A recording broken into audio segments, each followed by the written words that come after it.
என் சொல்ல பிள்ளை, என் அழகு பிள்ளை, சீக்கிரமா வந்துருங்க அம்மாட்ட. அக்கா இங்கேயும் உட்காந்துருக்கீங்க?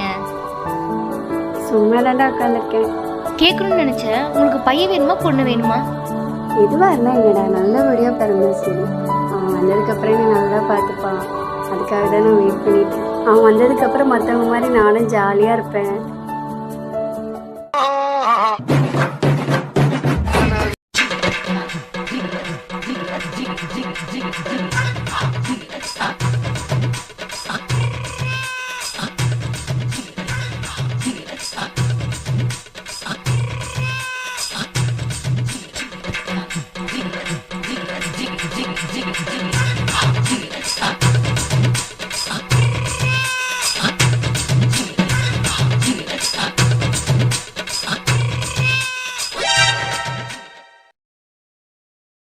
அவன் வந்ததுக்கு அப்புறம் மற்றவங்க மாதிரி நானும் ஜாலியா இருப்பேன்.